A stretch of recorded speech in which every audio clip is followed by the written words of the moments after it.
नमस्कार दोस्तों, स्वागत है आप सभी लोगों का Sonu study classes YouTube channel में। दोस्तों मैं आप लोगों को NCERT book class 10th Hindi chapter 4 doctor Rajendra Prasad ji का जीवन परिचय मैं आप लोगों को इस वीडियो में बताऊंगा।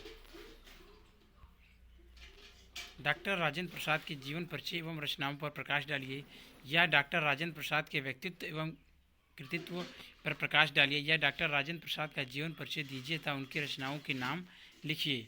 उत्तर: भारत के प्रथम राष्ट्रपति डॉक्टर राजेंद्र प्रसाद एक सादगी पसंद कृषक पुत्र थे। जहाँ वे एक देशभक्त राजनेता थे, वहीं कुशल वक्ता एवं श्रेष्ठ लेखक भी थे। सत्यनिष्ठ, ईमानदारी और निर्भीकता इनके रोम रोम में बसी हुई थी। साहित्य के क्षेत्र में भी इनका योगदान बहुत स्मरणीय रहा है। अपने लेखों और भाषणों के माध्यम से इन्होंने हिंदी साहित्य को समृद्ध किया है। संस्कृति, शैक्षणिक, सामाजिक आदि विषयों पर लिखे गए इनके लेख हिंदी साहित्य की अमूल्य धरोहर हैं। जीवन परिचय।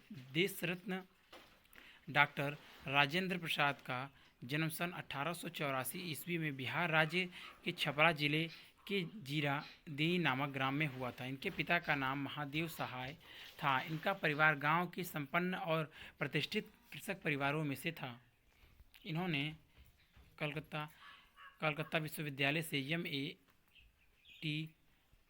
TLAB की परीक्षा उत्तीर्ण की थी। यह प्रतिभा संपन्न और मेधावी छात्र थे और परीक्षा में सदैव प्रथम आते थे। कुछ समय तक मुजफ्फरपुर कॉलेज में अध्यापन कार्य करने के पश्चात यह पटना और कलकत्ता हाई कोर्ट में वकील भी रहे। इनका सुझाव प्रारंभ से ही राष्ट्र सेवा की ओर था। सन 1917 ईस्वी में गांधी जी के आदर्शों और सिद्धांतों से प्रभावित होकर इन्होंने चंपारण के आंदोलन में सक्रिय भाग लिया और वकालत छोड़कर पूर्ण रूप से राष्ट्रीय स्वतंत्रता संग्राम में कूद पड़े। अनेक बार जेल की यातनाएं भी भोगी। इन्होंने विदेश जाकर भारत के पक्ष को विश्व के सम्मुख रखा। यह 3 बार अखिल भारतीय कांग्रेस के सभापति तथा भारत के संविधान का निर्माण करने वाली सभा के सभापति चुने गए। राजनीतिक जीवन के अतिरिक्त बंगाल और बिहार के बाढ़ और भूकंप के समय की गई इनकी सामाजिक सेवाओं को भुलाया नहीं जा सकता। सादा जीवन, उच्च विचार इनके जीवन को पूर्ण आदर्श था। इनके प्रतिभा, कर्तव्यनिष्ठ, ईमानदारी और निष्पक्ष से प्रभावित होकर इनको भारत गणराज्य का प्रथम राष्ट्रपति बनाया गया।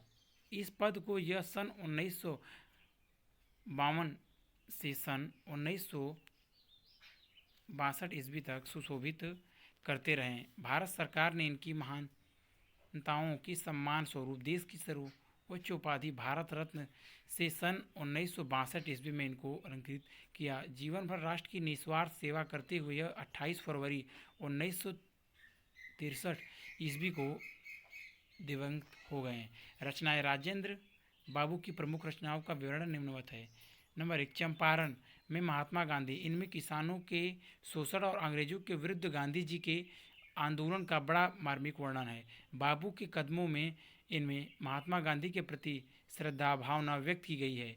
मेरी आत्मकथा यह राजेंद्र बाबू द्वारा सन 1943 ईस्वी में जेल में लिखी गई थी। इसमें तत्कालीन भारत की राजनीतिक और सामाजिक स्थिति का लेखा जोखा है। मेरे यूरोप के अनुभव, इसमें इनकी यूरोप की यात्रा का वर्णन है। इनमें भाषाओं के भी कई संग्रह प्रकाशित हुए हैं। इसके अतिरिक्त शिक्षा और संस्कृति, भारतीय शिक्षा, गांधी जी की देन, साहित्य, संस्कृति का अध्ययन, खादी का अर्थशास्त्र आदि इनकी अन्य प्रमुख रचनाएं हैं। साहित्य में स्थान। डॉक्टर राजेंद्र प्रसाद सुलझे हुए राजनेता होने के साथ साथ उच्च कोटि के विचारक, साहित्य साधक और कुशल वक्ता थे। यह सादी भाषा और गहन विचारक के रूप में सदैव स्मरण किए जाएंगे। हिंदी की आत्मकथा विधा में इनकी पुस्तक मेरी आत्मकथा का उल्लेखनीय स्थान है। यह हिंदी के अनन्य सेवक और प्रबल प्रचारक थे। राजनेता के रूप में अति सम्मानित स्थान पर विराजमान होने के साथ साथ हिंदी साहित्य में भी इनका अति विशिष्ट स्थान है। अगर वीडियो अच्छी लगी तो वीडियो को लाइक करें, शेयर करें, कमेंट करें और नेक्स्ट वीडियो के लिए चैनल को सब्सक्राइब जरूर करें। Thank you for watching.